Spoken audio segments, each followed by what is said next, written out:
Myanmar military step up fight for rare earth area border routes.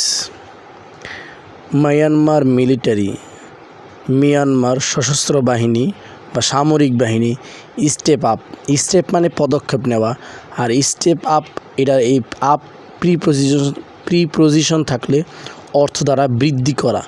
যে মিয়ানমারের সামরিক বাহিনী বৃদ্ধি করেছে, যুদ্ধ বৃদ্ধি করেছে for rare earth area. Rare মানে বিরল, আর্থ মানে মাটি, বিরল মাটি সমৃদ্ধ যে এরিয়া এলাকা আছে, এটা মিয়ানমারের একটা অঞ্চল। এখানে আমরা দেখলে বুঝবো, এখানে লেখা আছে এই কাচিন যে অঞ্চলটা আছে, রাজ্যটা আছে মিয়ানমারের, সেখানে বিরল মাটি আছে, পদার্থ যেটা বিভিন্ন জিনিস তৈরিতে মূল্যবান জিনিস হিসেবে ব্যবহৃত হয়। তো বলতেছে রেয়ার বিরল এই মৃত্তিকা যে অঞ্চল, সে অঞ্চলের জন্য আর বর্ডার রুটস এবং সীমান্ত রুটের জন্য সামরিক বাহিনী আক্রমণকে বা যুদ্ধ বৃদ্ধি করেছে। দেখেন এখানে মূল বিষয়গুলো কি যদি আমরা একটু দেখি। এখানে বলতেছে যে মিলিটারি টার্গেটস, সামরিক বাহিনী টার্গেট করেছে, লক্ষ্য নিয়েছে রেয়ার আর্থ রিচ, যে বিরল মৃত্তিকা সমৃদ্ধ, রিচ অত ধনী, এখানে সব জায়গায় এক জায়গায় এক অর্থ হয়। এখানে রিচ মানে সমৃদ্ধ, যে বিরল মাটি সমৃদ্ধ যে কাচিন রাজ্য, সেই রাজ্যের লক্ষ্য নিয়েছে সামরিক বাহিনী। অ্যালং উইথ চীন and current border area. Along মানে বরাবর, উইথ মানে সাথে, যে চীন এবং যে কারেন একটা মিয়ানমার একটা রাজ্য যেখানে মিলিশিয়া বাহিনী রয়েছে, অস্ত্রধারী বেসামরিক বাহিনী রয়েছে।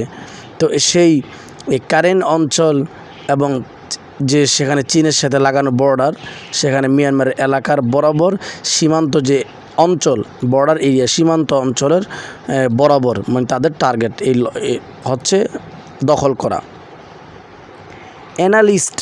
অ্যানালিস্ট অর্থ বিশ্লেষক, আর শেষে এস যেটাকে প্লুরাল করা হয়েছে।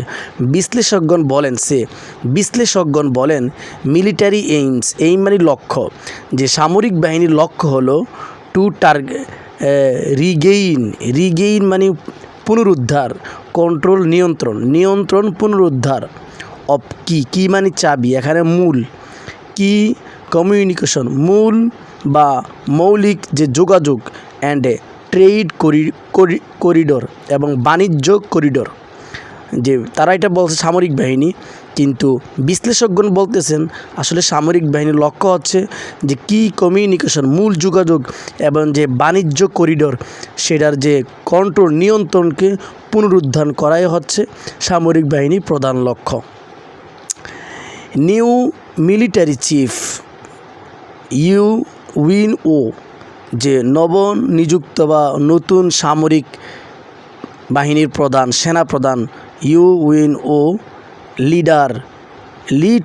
লিডস এফোর্ট টু, দেখেন লিডের পরে যদি টু থাকে, লিড টু মনে করবেন কোনো দিন পরিচালনা করা, নেতৃত্ব দেওয়া। তো নতুন সেনাপ্রধান ইউএনও তিনি চালাচ্ছেন, এফোর্টস মানে প্রচেষ্টা, তিনি প্রচেষ্টা চালাচ্ছেন, যে লিড টু মানে চালাচ্ছেন প্রচেষ্টা, রিগেইন কন্ট্রোল নিয়ন্ত্রণকে পুনরুদ্ধার করতে। রিগেইন মানে পুনরুদ্ধার, কন্ট্রোল নিয়ন্ত্রণ। তো নিয়ন্ত্রণকে পুনরুদ্ধার করতে নতুন সেনাপ্রধান তিনি চেষ্টা চালিয়ে যাচ্ছেন, এটাই লিটু দ্বারা বোঝা যাচ্ছে। দেখি আমরা একটু এখানে কি বিষয় বলছে, একটু এখানে বলছে রয়টার্স লন্ডন ভিত্তিক যে রয়টার্স সংবাদ মাধ্যম, তার সংবাদ। মিয়ানমারস মিলিটারি হ্যাজ লঞ্চেস, যে মিয়ানমারের সামরিক বাহিনী হ্যাজ লঞ্চেস মানে শুরু করেছে, রিনিউড নতুন করে, অফেন্সিভ আক্রমণ, নতুন করে হামলা শুরু করেছে, into several border reason, several মানে বেশ কিছু, বর্ডার মানে সীমান্ত, রিজন অঞ্চল, বেশ কিছু সীমান্ত অঞ্চলে তাদের দেশের তারা আক্রমণ শুরু করেছে। ইনক্লুড মানে সহ, ফ্রন্টিয়ার মানে সম্মুখভাগ এরিয়া, সম্মুখভাগ যে অঞ্চল আছে সে অঞ্চল সহ, উইথ ক্রিটিক্যাল রেয়ার আর্থ যে ক্রিটিক্যাল গুরুত্বপূর্ণ যে রেয়ার গুরুত্বপূর্ণ বিরল মৃত্তিকা বা মাটি সহ সে অঞ্চল সহ ডিপোজিট যেখানে এগুলো গচ্ছিত আছে অ্যান্ড আদার ভাইটাল ট্রেড এবং অন্যান্য যে ভাইটাল অত্যাবশ্যক যে বাণিজ্য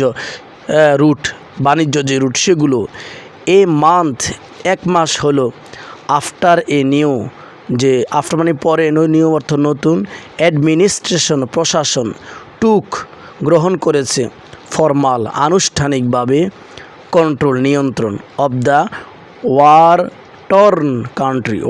টর্ন অর্থ যে যুদ্ধ বিধ্বস্ত যে দেশটির নিয়ন্ত্রণ নতুন প্রশাসন গ্রহণ করেছে আনুষ্ঠানিকভাবে মাত্র 1 মাস পরে এই তারা পদক্ষেপ নিচ্ছে যে মানে গ্রহণ ফর্মাল মানে আনুষ্ঠানিকভাবে দায়িত্ব গ্রহণ করার পরে 1 মাস পরে এই সিদ্ধান্ত তারা নিয়েছে।